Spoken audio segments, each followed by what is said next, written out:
Very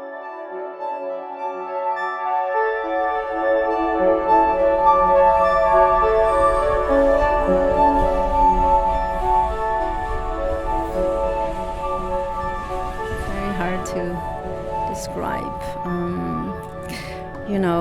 Some people feel like fresh air,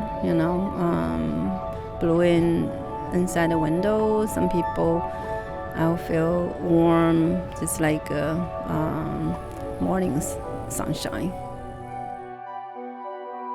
I don't know. I feel like some people I'm drawn to are very similar to me, and sometimes I'm drawn to people because they're very different from me.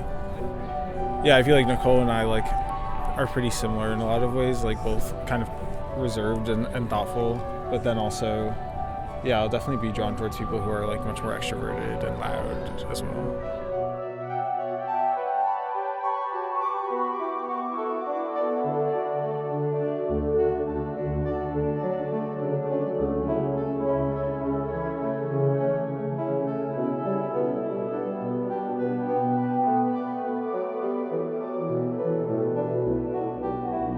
One of my best friends, Kate, we've known each other for 11 years, and at that point, you just kind of can be nonverbal. You don't have to talk to each other when you hang out, but you feel like you can still enjoy each other's presence.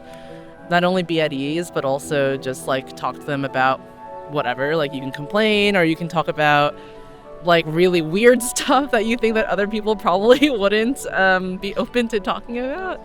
So I think those are probably the aspects that I believe make an emotionally comfortable or open relationship. It's like you've met that person in many different realities. Their presence, it's familiar. You feel like you have known each other for such a long time, even though you just met in a millisecond. That feeling is very warm because it's the person, is not judging you.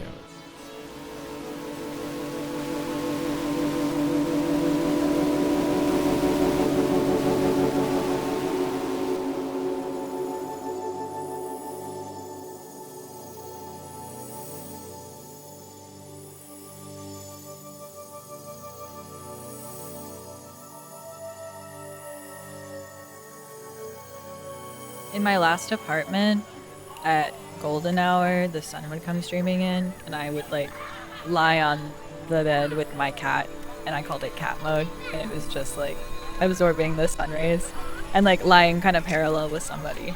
Yeah, there were also people there sometimes, but yeah, I think just having purely positive emotions and having someone share that with you separately. I feel like I think of a sofa, if sitting on a sofa with someone. Yeah. I think my place of safety feels when I'm holding a warm cup of tea with both of my hands around it. That feels very safe and comforting. But then for emotional, I can't say the word.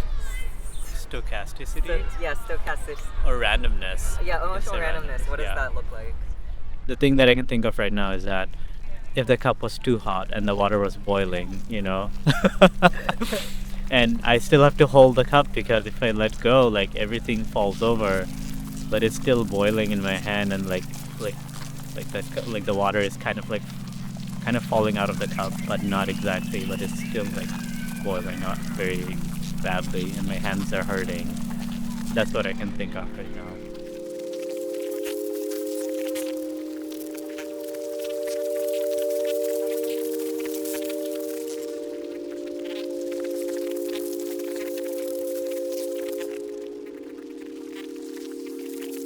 I have a twin sister. I don't know if you know this about me. I'm a twin, and I think my whole life has been about this idea of connection. And from the moment I was born, I've always been in partnership and community with somebody else.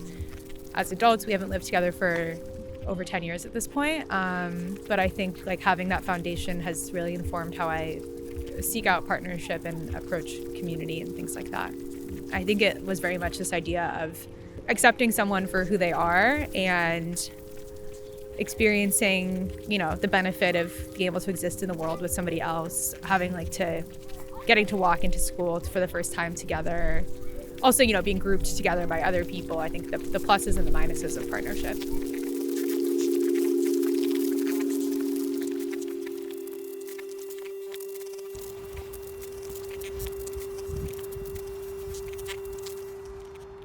Every time I look into his eyes, I feel he understands me, and really he wants to talk to me, to say something.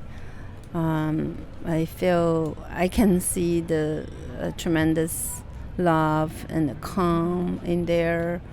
I really want to talk to him at that moment. Whenever I'm sad, he'll come to, try to sit next to me and look at me into my eyes. And it's like he's saying, "It's okay, what's wrong? Just let it go." Something like that.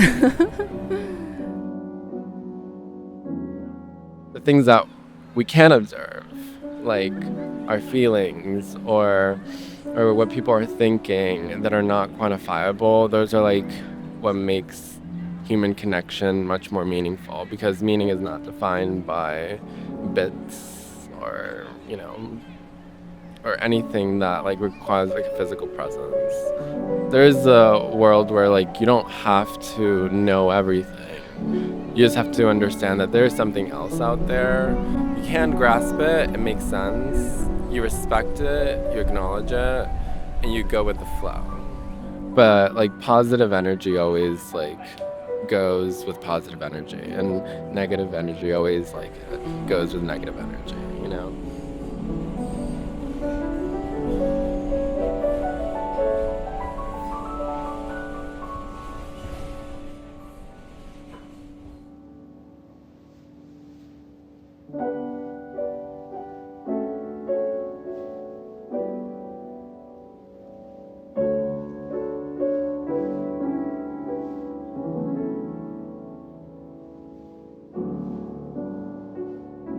Was it repels it or attracted to Yeah. the ball? Yeah, what do you think is going on between you and the kite? Oh, that's a great question. This kite does not want to fly. Yearning. And everybody wants it to fly, and I think that it's for the best. I think we're helping it reach its full potential, and I think it's going to be grateful for it in the long run. I think, there's times Nicole's chasing the kite. There's times the kite's chasing Nicole. There are times Nicole's trying to get away from the kite, and there's times the kite's trying to get away from Nicole. But on the net, it bounces out, and they can coexist and fly and enjoy themselves.